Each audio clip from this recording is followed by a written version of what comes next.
Perfect. Marcus, how you doing? I'm good. How are you doing, Ravi? I'm doing well. Thanks for joining us on the BloomX podcast on this. Oh, of course. Thank you for having me. Yeah. You're calling from Cambridge. We were talking earlier before we started. That's right. Um, how's quarantine been up in Cambridge? How's COVID been? Yeah. No, In general, right? honestly, Yeah. as much as we've all been hit by the pandemic, it hasn't been as bad as it could have been. Like we've been Hmm. lucky. We haven't been hit as hard as Toronto or other parts of Canada, which is we've been very Yep. fortunate in that way. It's nice, as much as being quarantined can have its difficulties, it hasn't been too bad. Yeah, and that's a surprising fact about this, right? Like everyone's kind of looking around and like, kind of was sold zombie apocalypse, right? Like things would go bad really quick. We're gonna run out of food, logistics gonna break down, people be sick, hospitals being overflowing. But that's the weirdest thing that didn't happen. Hmm. A large part from the majority of us outside looking in, it's like where is this this scary part of our life? And it's only through the news and through the power of social media we're seeing cases and how things are affected across the world. And we're like, okay, I guess we're happy that it's not happening to us. Mm. But when does this become the new normal? When does it stop becoming a lockdown and if people are still afraid to go outside and not continue on normal business, right? What does life look like in that kind of point of view? Like Well, how that's is the question that a lot of people have been asking in our world as well. Yeah, and that's what I'm interested in learning too. Like how this is impacted especially startups like yourself, right? And the previous roadmaps is different. You go through an incubator accelerator, and then you end up in your own co-working space, and you grow out of there, right? And you hire and you bring on board people and you raise venture to like move that way. But Mm. that model's changed. Capital's kind of frozen at the moment. Everyone's working out of homes and trying to work remotely. How has that impacted what you're trying to do? The biggest impact that it had on us is it forced us to pivot. So we were at a very interesting position. See, back in January and February, we were coming up to releasing our MVP, like our first Mm-hmm. platform that would help with our primary service of helping manufacturers retool. That was something that we were working on as the pandemic hit. But once we all went into lockdown, beginning of March, what we found was throughout our network, manufacturing and supply, no one knew what to do. Like everyone's supply chains were shutting down. Everyone needed supplies and PPE that they'd never seen before. So we had to pivot. Like right away, we were having manufacturers and suppliers tell us, and even buyers, like in the Canadian and US government, that we had never spoken with before, that were all of a sudden looking for whatever help they could get in supply or manufacturing. And so we had to expand our market. We had to ramp up development. We had to completely change, maybe not completely change our focus, but we had to add in other services. So now rather than us just primarily helping manufacturers with retooling, we saw ourselves immediately being thrown into the supply world, into technology solutions that can help people reopen, into manufacturing retool, into material sourcing. Like we got thrown into going from just helping a manufacturer that wants to diversify to having to help manufacturers and buyers and suppliers build entire supply chains that didn't exist before. So Mm. it's impacted us where I think that we've adapted very well. Like we've come out of it with a lot of experience, with a much larger network. We're in revenue now, like just because of all of the demand and all the needs that have come up. But I, I could not have predicted this. Like I had no idea that I mean, not only the pandemic, but even just the changes that we've made, the developments that we've made, the partners that we've gained. It's strange. Like I think that's the biggest piece how it impacted us. We had to pivot in multiple directions and just open ourselves up to partnerships that we didn't think that we'd be getting involved with. Absolutely. Now, are you in an incubator accelerator program, or did you come out of one? Oh yeah, last year I was focused very primarily on accelerators when I was just growing Capacity M for the Yeah. first time. So I've worked with startups and manufacturers for years, so I got to see the community, but last year was when I actually participated myself. So we had gotten accepted into Founder Institute first, which was March of last year. Mhm. It was amazing. Like it helped us pivot our idea to really build and understand what we were trying to do. We got a lot of mentorship. We had a lot of partners. We had a ton of support. Then after graduating Founder Institute, we went to We Tech Alliance down in Windsor. So we were with that incubator with their scale up program. You know, Adam Castle, the manager down there, has been amazing. Like, he's been helping us out for months, even still, like after us leaving the incubator. And then after that, from about September to beginning of December, we were with Conestoga College with Rose Massenack. So she has her Conestoga entrepreneurship collective that she's been building in the college in Kitchener. We were given the chance to get mentorship through them as well. So last year was very heavy in accelerators and incubators, and that's what got us off the ground. Like, that's what taught us what we needed to do. That's what showed us what the issues would be, where our value proposition was. So yeah, we've been pretty heavily involved over the last year, and now we're at the point where we're going out on our own. Yeah, yeah. And I mean, what a time to go out on your own, right? And get into the market. How has that been? Like, have you had to pivot your product offering? Like, can you explain a little more about what exactly you do for these companies? Sure. So Capacity M, our main service is that, well, I guess, start with my experience. Like, for the last 10 years, I've been working with manufacturers and tech startups in different roles, mostly through sales and business development. And one thing that I had seen firsthand, like in having sold and been inside of thousands of manufacturing plants around Southern Ontario, is that there was a very frequent issue of companies, especially machine shops, like the small to medium manufacturing companies that would have machinery that wasn't being used. Like, they had personnel that wasn't being used. And this is just, as I was learning, the reality of manufacturing. Like, this is the uncertainty, these are different variables. And these manufacturers were all asking, kind of, not to me specifically, but asking in general, you know, how can we do this better? You know, how can we manage our excess capacity? How can we find a network of people or companies that we can sort of trade business back and forth with and trade this capacity, so that I, as a manufacturing company owner, can keep all of my equipment that I may be renting or may own just running at all times. So that was really the main focus. Like, my passion, my love is in manufacturing. So that's what we set out to do, was to help manufacturers keep all of their equipment running, like to make sure that they're at 100% capacity as often as they can be, and not be hit as hard by the different forces and factors that change in the manufacturing world. So that's what we set out to do.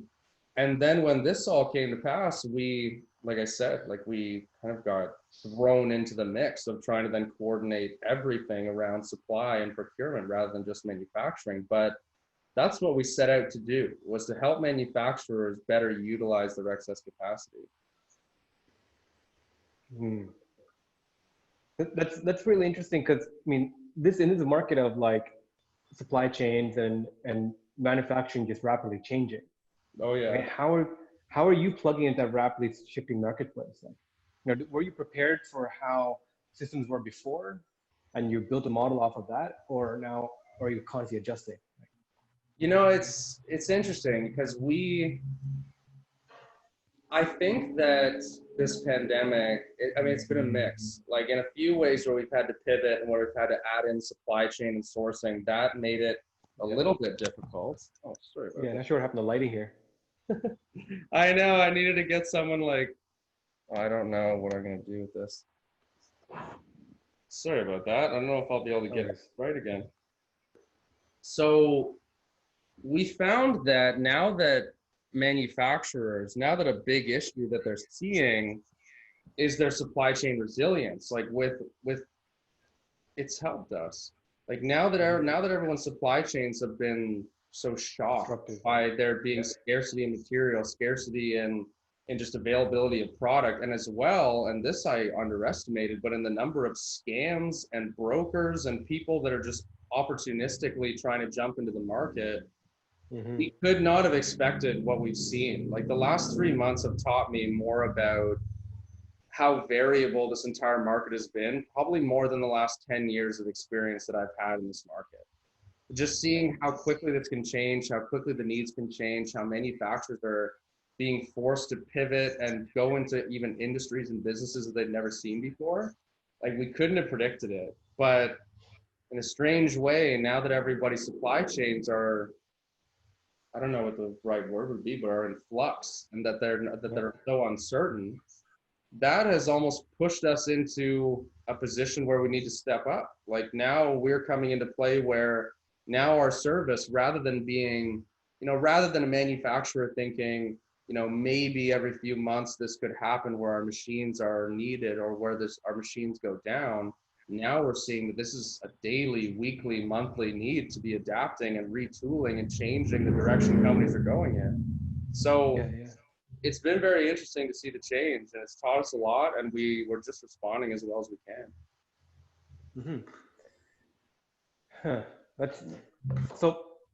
You basically, as a startup, you're using a nimbleness and ability to rapidly shift in the market space to give that to other companies, to your client companies, right? What are some problems you're facing? Well, definitely supply availability is the biggest difficulty because we're not just seeing individual supplies like, with COVID-19, we hear about masks and ventilators and face shields and all these things and hand sanitizer.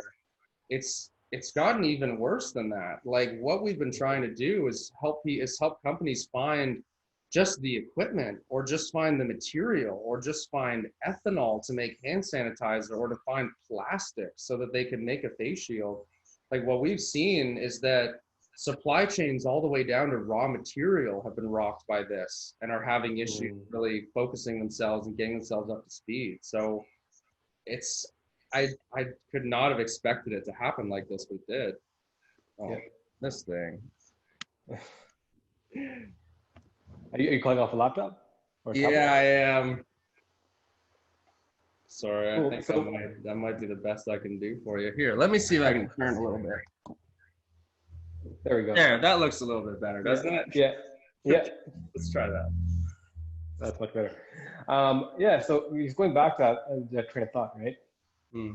Things being disrupted and your problems. Like for somebody outside looking in, what does that look like? What does procurement look like of materials, supply chain? Like how would how would someone on the outside who has no experience of like how people get things done or manufacture, right, look at things and be explained to how did you previously work, what's being changed, and what's the disruption right now, like what's happening right now?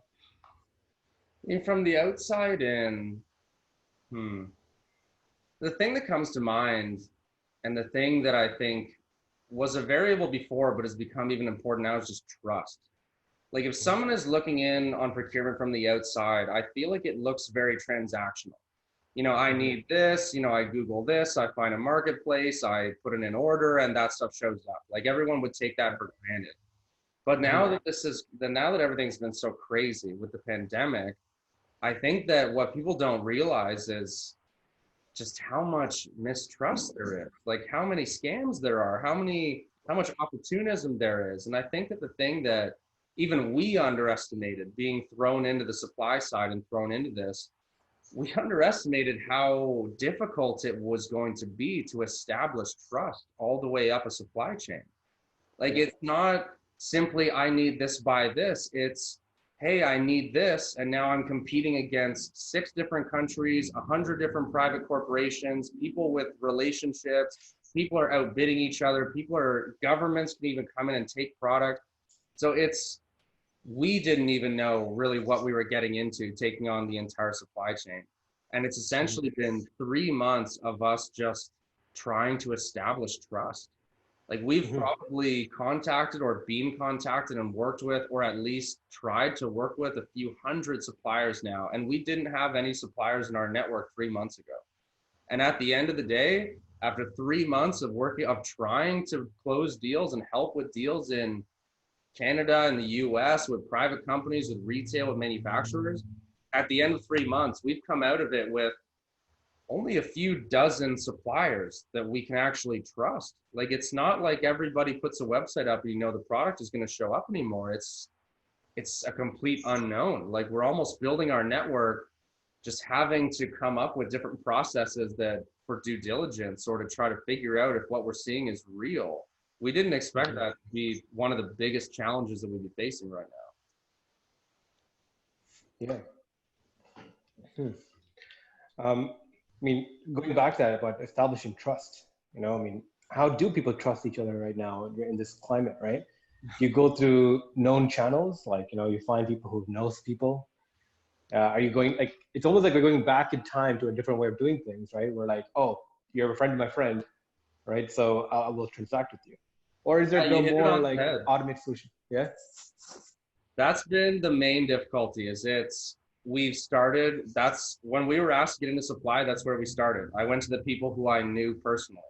You know, can you help me figure out where to go in this market so that I can make sure that I don't get someone ripped off or walk myself into a scam or lose a buyer money? Like, can you help me with this?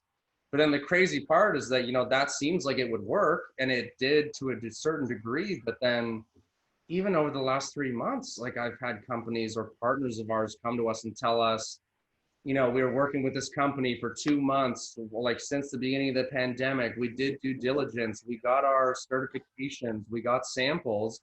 And even then, even when they had it through personal contacts, half the time they're seeing it bump into scams because it's so difficult to navigate. And there are so many companies that are not only really popping up out of nowhere, and established companies that are changing their focuses or changing into other supplies.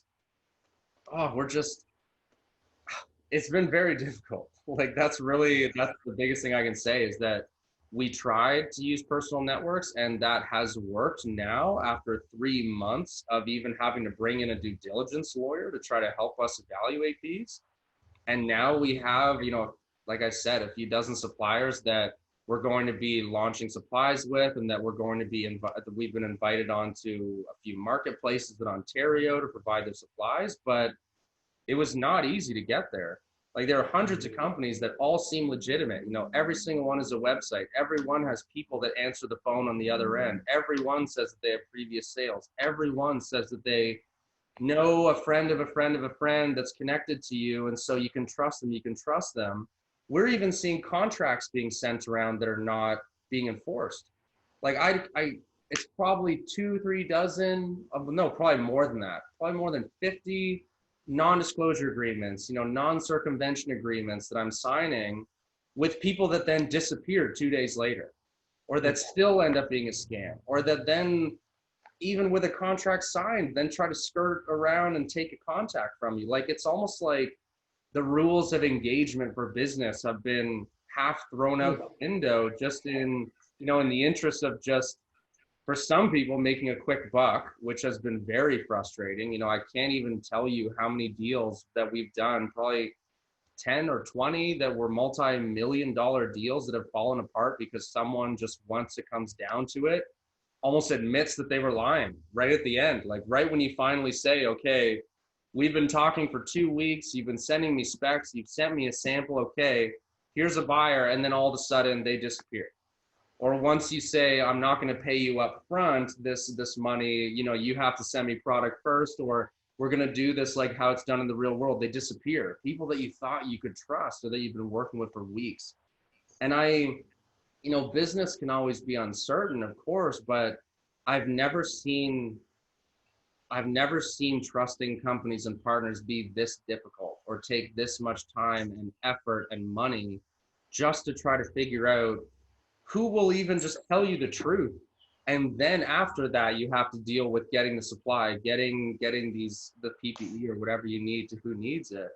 Like that, I never expected it to be that difficult, but I don't know. I mean, I have to look at the bright side and just say that it's kind of hardened us. Like, now we have supply chains and networks and people that we've never connected with before who we have a lot of trust with. Because as you have these people that you can't trust, you know, the few partners that you have, you start to kind of fight through these situations together. So I don't know, it's hard to explain, but I never expected it to be like this. Like, it's ruthless, like, in a lot of ways. Like, what we're seeing around the world and all the changes, like, it's crazy. It's really interesting you explain it this way, because I mean, this is like one of the touch points we talk about on this podcast, how technology is almost reverting us as a culture, right? We're going back to times when we, you know, everyone had their own farm and farmed their own food, and, you know, traded a little bit of the surplus to the rest of the town for extra goods, right? Like, everyone kind of is doing almost semi-independently operating. And the technology layers allow you to communicate, yes, but also compete at a global scale. So a lot more Right. individual actors acting at large capacities, and it's going to dampen the market for almost everybody in that kind of sense, right? So, what does this look like in like the fourth industrial revolution, right? How do we network these networks without the need for trust? Like, how does trustless interactions happen? It's interesting that you asked that specifically because that has been the focus of our platform. Before, what we were already developing was, when a company has a machine that is available, or even now with the pivot, when a company has supplies, we thought of it as, what information do we need to make a sale? We need a need, we need what they have, we need a price, maybe some specs, that kind of thing. But then we realized that as simple as that process sounds, once we got on the phone with, buyers and suppliers and different brokers and different actors in this kind of play, that it's so much more complicated than that. Where we thought before that we could make a platform that would say, where we assumed a company would come up and say, I've got these machines, I can do this on this date at these prices. Where we thought that would be the case, it's been the exact opposite. Like, even getting an answer of where someone's factory is located has been more difficult than I've had in getting even more confidential information from companies in previous deals that I've done. So what we're now, and this is something that honestly we're still trying to kind of work the kinks out of. Now we've been forced to try to build, I wouldn't even call it trust anymore. Like, we almost have to build trust that you don't actually have to put a risk on into the site.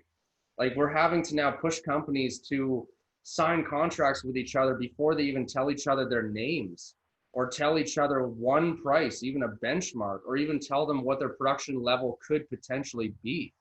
So we're finding that because of all the uncertainty with happening here, trust was already difficult to establish in manufacturing because there's so much on the line.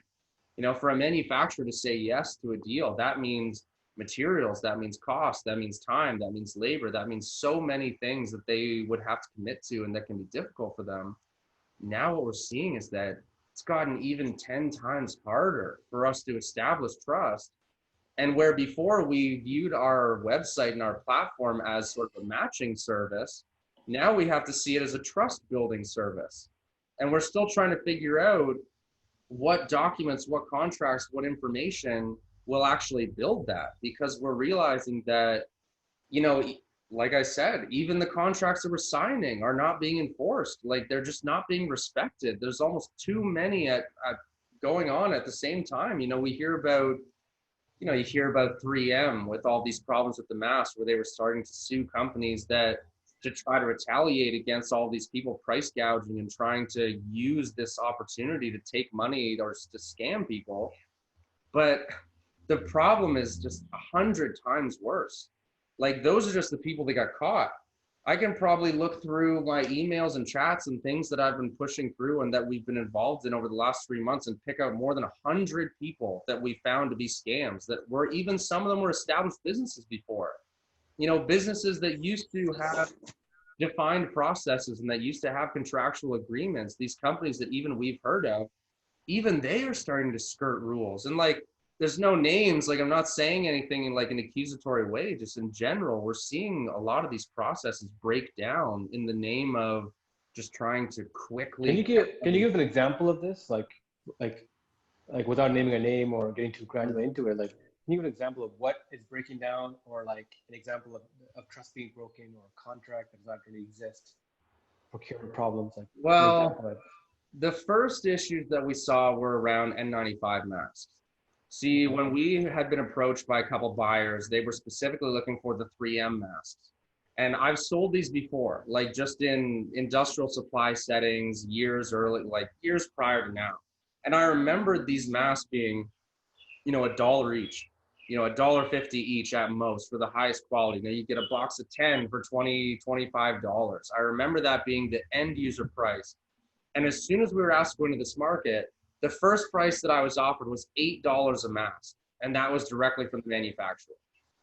Like, wow, 6 times what the price should have been. Like, and so the first deal that we were engaged on, we knew that something felt strange. Like we knew that it didn't look typical to the market, but we tiptoed in just to see, because we knew we weren't going to take a commission. We had our fees, like we have what we do. We knew we weren't going to be opportunistic about this, but we thought, we have a group of people, again, through personal contacts that say, here's a 3M dealer, here's what we can get. And it seemed like it was normal. Like that would be how I'm used to doing business. But then after, this was about a week and a half, this was the first few deals that we did, and it was with the US government. And every single time that we got on a phone call, the biggest issue was people demanding commission. It was almost like as soon as a few companies started to push the price up because of the opportunism of it, every single company started trying to get away with $6, with $5, with $4. Everybody started testing this process. And as we saw that, every call we'd go on, every single one would break down where we're on the call. I would be on the call mediating, saying, okay, we have this production, we have this supply, here's the price, let's do it. And then all of a sudden, one of these 4 brokers who I didn't realize were all involved kicks up in the conversation and says, no, I need 10 cents a mask. On 10 million masks, I need $1 million in commission because of the 2 hours of work that I just put in trying to network some people on LinkedIn. And then you sit on the call and you're like, wait, what is going on here? Like, I thought it was a pandemic. Like, I thought we were trying to help people out. We're trying to come in and remove ourselves from the process. Just do this as legitimately as we can, not let ourselves fall into these problems. And we had multiple deals back to back to back to back to back where we would have people coming on and just last minute, right as we're about to sign, right as we're about to send the agreement, go, oh, wait, I need $250,000, $500,000, $1 million, $5 million in commission for no reason. Like just because they think because everyone else is doing it, that's allowed now. That has been the most frustrating part of this entire thing, is it's like you're on a call with the head of a hospital in the United States that is telling you that they need 30 million masks or else they're going to see 50,000 frontline workers probably not be able to wear anything to protect themselves for the next month. And then you have these 3 people who have never done business before, who don't have a real business, who jumped into this market out of nowhere, trying to demand these outrageous commissions when all we're trying to do is run our standard practice, like our completely legitimate, already established value proposition. Like it's so frustrating because, not only is it conflicting with us just trying to do our work, but then, this is probably the most meaningful sales I've ever done. I've never been selling products before that could potentially save lives or that could potentially prevent a pandemic from continuing to spread around the world. Like that's a situation I'm not used to. And it's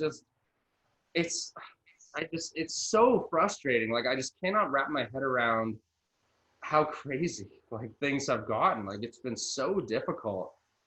What are governments doing about this? Like, are they coordinating at all?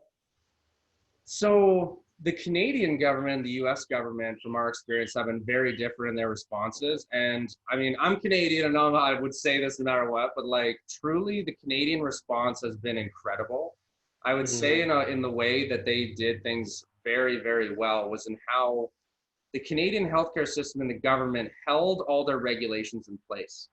Like there were plenty of products that I was sending them that if I sent them a product, even though I knew it was legitimate, they would put it under so much scrutiny that even some of the products we sent wouldn't get accepted. Whereas in the United States, with all of the buying groups, whether private or government that we're seeing, it's like what, you and I have been seeing on the news. It literally is the wild, wild west out there. We would get on a call with a buyer and then the buyer would just go offline. And then we would talk to the contact that put us in touch with them and they'd say, oh yeah, their deals just got beaten. They just got outpriced. And then the government took all their masks and then this and this and this. So the government responses have been very different. And I mean, I'm just happy to be on this side of the border because all of the hospitals and the government, like both provincial and federal, I think that's the thing that I liked the most that they did, is that they've held their standards high. They didn't say, this is a problem, so now let's open the floodgates, everybody bid against each other, just all free for all. No, they kept the controls in place to try to make sure that we did it right. So that's been a huge difference, is I think just the controls that were kept in place in Canada and that were seemed to have been kind of abandoned in the United States, just in the interest of, I don't know. Which is crazy to think about, right? Like Canada is, yeah, I mean, it is a smaller market, but I mean, we have this sense of community because we have universal basic healthcare. You know, we're, I think Canadians are used to taking care of each other, right? And I think that culturally, as a society, we have like come together to figure out, you know, let's just figure out trust. Let's operate. You know, how can we help? How can we exchange value? Yeah. But if you go under an international market, that kind of cohesion is gone. Like, you know, it is not being seen. Absolutely. And it's weird that America, with its, you know, manufacturing might, is breaking down just because people are not coordinating, right? And there's no, and you know, government's traditionally been want to be hands off, right, as much as possible in like a free capitalist market. Yeah. But the problem with this, and this is geopolitical, feel free to you know, jump in with your thoughts or not, but like the Chinese model of like rapid response, right? Being able to, yes, we have capitalism, but it's jointly, you know, integrated with government, and because of that, we have the ability to, you know, to provide more transactability with themselves. Like how they were able to shut down the country, level of coordination they showed. Not a lot of countries are now looking at them with like, is this a model we should follow? Almost, see, it's an interesting point because you're right. Like in terms of their response, like in locking down and a few things that they've done, yes, I think that they are a model that we could look at. But at the same time, and this is information that we started getting from suppliers that we were connecting with in China, I think that same model of the private manufacturing sector being so intertwined with government is now starting to work in the exact opposite direction. Because now what we're seeing is now the same companies that we either already had relationships with or who we gained relationships with through, you know, our partner network or our contacts. Now what we're seeing, we're having to move our entire supply network out of China. Like at this point, we are 100% focused away from China. Like it's Southeast Asia, it's Europe, it's South America. We're looking everywhere else because what we're seeing is now those same private companies that a month ago were able to send us samples even more quickly than companies in the States were. Now we're seeing the government restricting exports. Now we're seeing the Chinese government take all masks before they even make it to a ship. Like now we've seen every one of our Chinese suppliers essentially tell us there's nothing that we can do because all of our power has been taken away. So in terms of, I think that the government oversight there, and like, you know, I'm no political scientist, but from what we're seeing from a supply side, it's starting to have an adverse effect. And to the point where that trust issue again, trust is already hard enough, but now with all the difficulty of things coming out of China because of the government intervention, everyone is backing away. Like it's been fascinating. I mean, we're seeing a lot of companies and a lot of businesses from countries outside of China that are really stepping up. Like they're realizing that there's a void created now. They're realizing that, you know, beyond all the political ramifications, we can all read about, you know, US-China trade wars and things like that, just based on the reality on the ground. Product is not coming out of that country.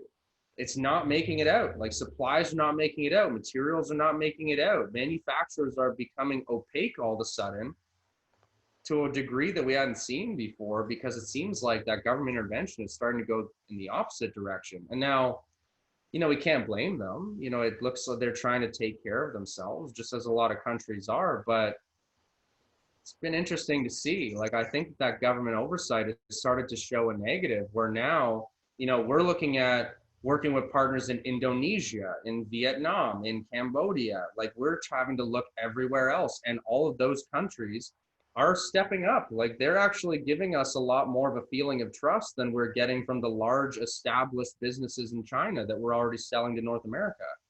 So it's been interesting. Like, and I don't know, you can interpret that how you want, but I think that Canada, from my perspective, and of course the different market size is a factor, but I think they've been doing a better job of walking that line.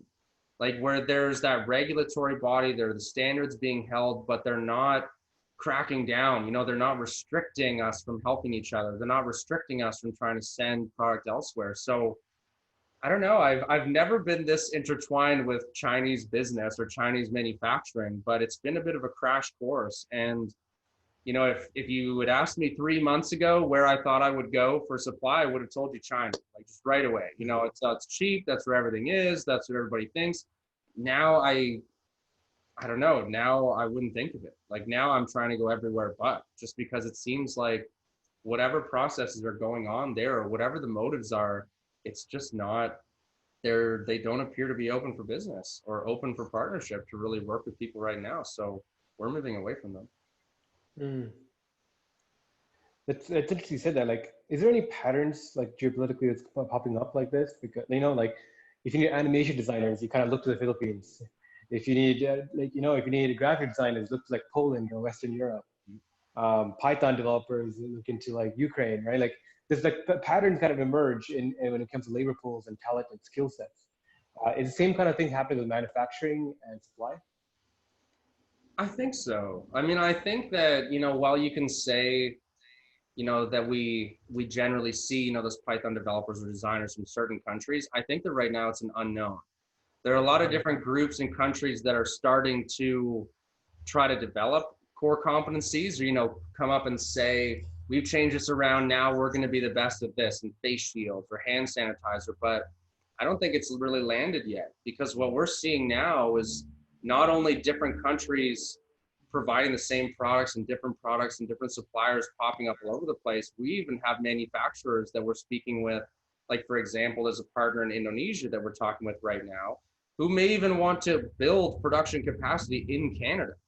So I think rather than it being like countries with pre-established competencies of supplies are coming up and saying, we've got this, I think everybody's trying something new. Like we're seeing people innovating all over the place. Like we're seeing manufacturers that have never partnered with people before, partnering internationally for the first time. So I think we're seeing the emergence of kind of a new, I don't know what to call it. It's like a lot of countries are starting to come into core competencies that they didn't have before, rather than us seeing the core competencies that they already had becoming useful in the pandemic. We're seeing, like, from my perspective, it's all changing like every day.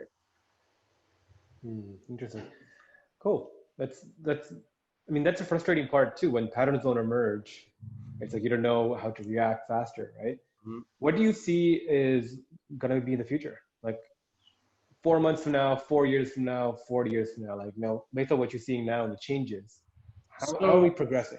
So from both government and from our private partners, we're being told that it looks like it'll be like this for another year.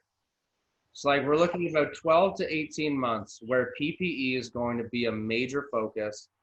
We're going to see other areas of the economy open up again, like, you know, while businesses open, but we're hearing things like, you know, we see the airlines are probably going to get hit permanently. We're seeing restaurant businesses probably going to get hit permanently, just because now they're going to be at about half capacity because of having to respect social distancing and the social distancing. And I have a bit of a personal connection. Like my dad is in the military as well. So he also, you know, he wants to take care of us. And so he's telling us about what things look like. And even from a military perspective, they're saying 12 to 18 months where it will still be eased lockdowns, but it will be very heavy on PPE. There will still be a lot of rhetoric in the political sphere about needing to make sure this doesn't come back, managing the second wave that's coming in. And then in terms of the next few years, all I can really say in terms of my opinion is what I've read from past pandemics. You know, we've heard this compared to the Spanish flu quite a few times. And we look at when, from reading into that era, after the Spanish flu, it took about 5 years, you know, for people to be comfortable in large crowd settings, like for sports events to open up again, for life to go completely back to normal. So, you know, I think that it will go back to normal within a few years, but in terms of this current situation, my information is saying that it's going to feel like this for another year to a year and a half. And that's going to hinge very heavily on what kind of second waves pop up, kind of what vaccines become available, what sort of PPE supply chains get established and become efficient. Like we want to see the PPE supply chains not be a free-for-all bidding contest. We want to see it where it calms down a bit, you know, where people start to figure out these few companies can provide this and this and this. And I mean, we're hoping that Capacity M can help with that, because just in the coming week, on Monday of next week, we've been invited to be one of the first supplier groups that's going to be populating a marketplace that McMaster is launching.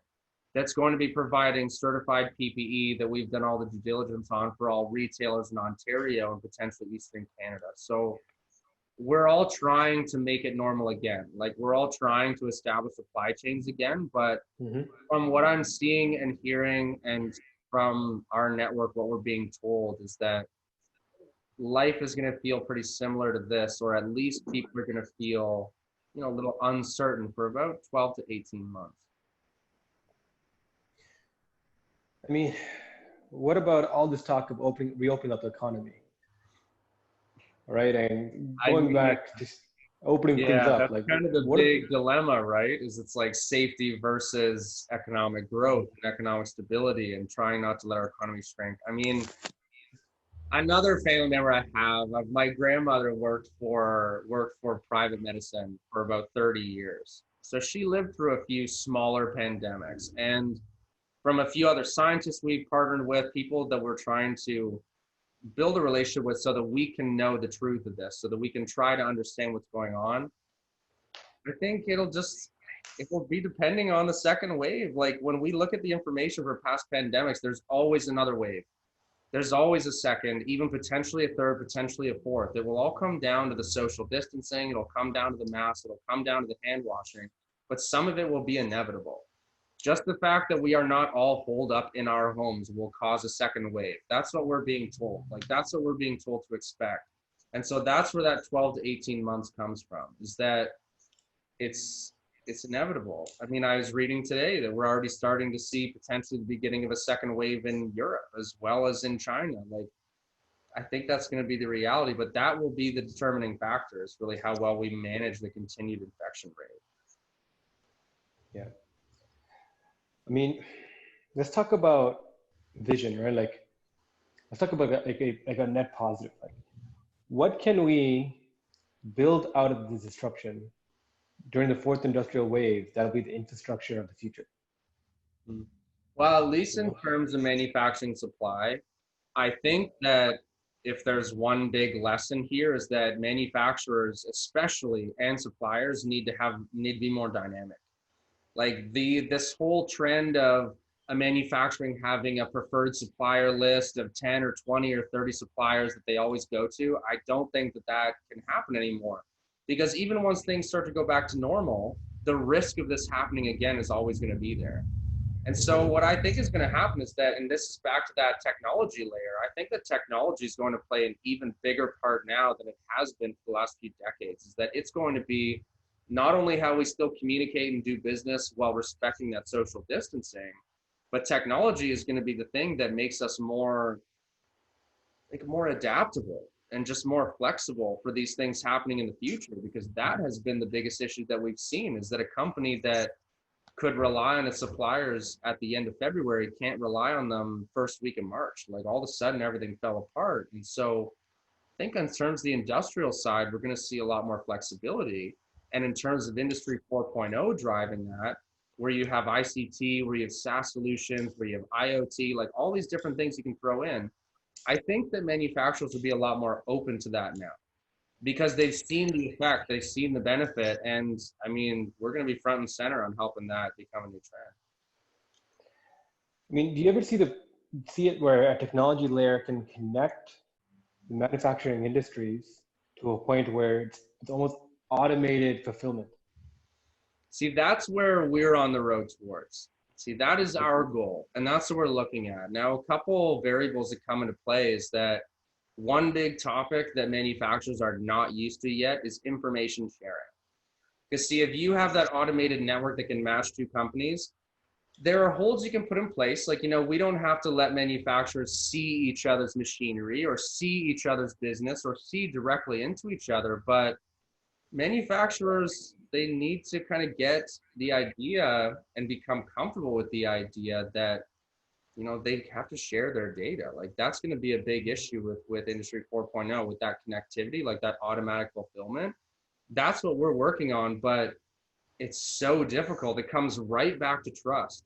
And this is the kind of trust issue that existed before the pandemic. Like sharing data, we've seen, Communitech, we've seen different accelerator centers try to do this with businesses in a more general sense, and it is difficult, like building trust there. But I think that now with what the pandemic has shown us, it may be the time where that becomes something people are willing to look at, like where they gain flexibility through technology and they see the benefit of it rather than, treating it as a trust issue of not wanting to give their information up. So I think it is going in that direction. And we're seeing a lot of articles and a lot of information out of manufacturing companies that are also saying that that's what they want to do now, which is the first time I've ever seen manufacturing companies coming out and saying, I want to share my data. So it'll be difficult, but I think that if there were any a time where we could put that into place and where that could become successful and be effective, it's now.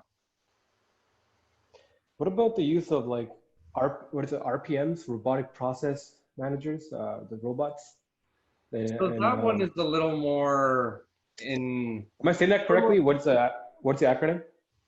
I don't know exactly what would be. There are a few different technologies and softwares and like different offerings you get in that space. But what we haven't seen so far, like machine vision has been a thing that's been around for a few years now.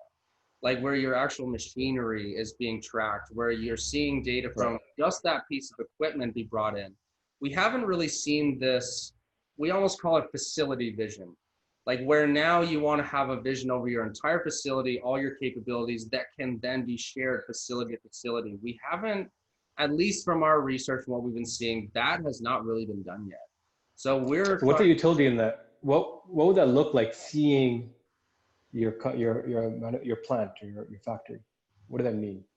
Well, see, that's a part of kind of what we're building into the software. It's like, how do you properly categorize people's equipment? How do you say this piece of equipment that's valued at this amount, what capacity can it output? How many parts can you make of different materials, of different types, of different sizes? That's something a little more proprietary that we're working on, like how we actually categorize that information and match it. But it is difficult, and it's because of that data sharing side, and it's just because that's not how the industry's done it until potentially now. So it's not to the point where you can put in like a robotic part or a part of a machine, like the manufactured equipment, like the serial number, and get the specs of what exactly it does. Like you can't do that. It would be possible if everyone were willing to share all their data. But that is so much harder. Like then you're getting into intellectual property. Like then you're getting really. So that is the place. That's kind of the line that you walk. Is how do you give enough information, enough connectivity, enough how do you give enough detail that a manufacturer can have that trust, can make a decision, can know if they go in, without asking a manufacturer to just hand over every single document, every single drawing, every CAD drawing, every design that they have. So it's a line that we're walking, and I mean, I think we've found at least a way forward to really validate this, and we're starting to validate it with manufacturers in Southern Ontario. We're starting to look at different projects we're opening up into. It's something that it's difficult, but I think we'll be able to do it because now that we've had so many conversations with manufacturers and suppliers, we now know how much information we can give. We know what they're willing to share. We know what they need. I don't know. It's a difficult problem to solve where you don't give too much information to breach confidentiality, but you give enough to give value. That's been a line that we've been trying to find, and I don't know, kind of like stay tuned. I think we found it. Cool. That's really interesting. I mean, what you're trying to do is a different way, like a different methodology of finding out how to network manufacturing, right? From the inside out. And that's different. I haven't heard that heard that approach before. What can we do with that? Like we had a company that came on the podcast, right, called 3D Scapes, right? Shout out to Reza and James.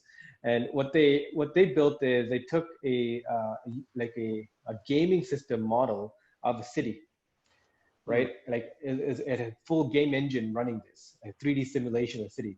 They first engineered all the specs to the upright. But what they can do is input data into this model and run this city as a simulation. what it is happening in real time versus in the past versus future, right? It's Hmm. almost like Sim City, where you're seeing like how everything kind of moves and flows, but you can get granular and open up and see how water flows in the city. You know, you can see how electricity flows, how money flows, like how people flow. Like you can see the different layers of this, right? Imagine that for city planning and for a whole bunch of different things, right? Even gaming and all that, right? I mean, what can, if these plants and factories and manufacturers do share this data, right? And it becomes like a layer where like people can request things or or build things or run things at an automated level almost.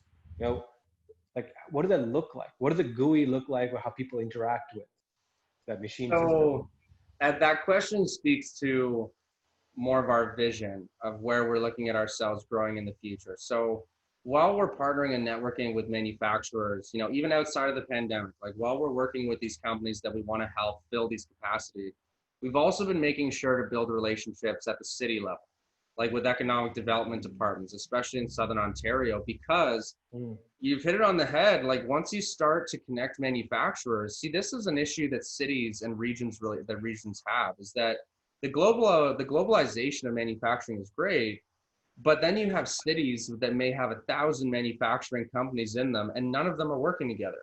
None of them Mm. know that they each exist. None of them know that there is a company down the street or across the city that they could use, where right now they're sending a part 5,000 kilometers away to have one machining process done to it. So once we start to get that critical mass of manufacturers that are sharing, and once we get that network, and once we get that automatic fulfillment, what we'll start to see is that cities and regions, and even potentially, you know, provinces, states, countries, can start to actually have almost a coordinated local supply chain that is all connected, that's working together. So we'll almost see, you know, the globalization will still be supported, but we want to support localization, so that we see these clusters of and these groups of manufacturers start to work together, where they not only save money, you know, they not only save logistics, they're not only closer and can build that trust more easily with companies, but then we also see individual economies start to strengthen. So that is something far on the horizon for us, is looking at being able to connect networks of manufacturers, like that network of networks, where we can start to optimize networks of cities or of regions, so that we can just give more value to each area and help all the manufacturers in those groups. So it's interesting that you say, because that's a direction that we're going in. It won't be easy, but that's what we're hoping to see. And especially with this pandemic, I mean, it's the same thing. It's kind of showing people that as much as globalization is great, you know, it takes 1 week of a shutdown for your entire supply chain to disappear. And then you don't know who else to go to, even if there is someone, you know, a kilometer away, 10, 100 kilometers away. So that's something that we're hoping to do, because we think there's a lot of benefit there, where we can combine the power of globalization with localization. Yeah, cool. I mean, that's great. I mean, it's quite a vision to work towards. I'm interested in seeing, you know, I would love to have you to come back, you know, in a few months and fill us in more of how things have shifted and where you are to get into the joint vision. Because, I mean, that is kind of the promise of the next wave of industrialization, right? More machines communicating with humans doing more higher level inputs, right? And everything kind of Mm. coordinated and running a more systematic function, right? But we don't know what that looks like. But we know, we kind of have an No, idea we of where don't. we're kind of headed and how things can be layered together and function. But how that where that ends up, you know, that's gonna be interesting to see. Yeah, I think Well, we're gonna do our best we to have a figure it out. connection issue. Yeah, so we're having a little bit of a connection issue. That's okay. I see it now, though. You see the lag? Yeah, Yeah, I do. cool. So, yeah, there's a major lag. So we'll cut the show here. I mean, it's been about roughly an hour. Um, so I'll cut the line, and thank you for coming on. But stick around for about 2 minutes. But we'll have a quick debrief. All right. Okay. Perfect. All right. Well, thank you for having me Thank you on, Rob. for I coming appreciate on, it. man. It's been great.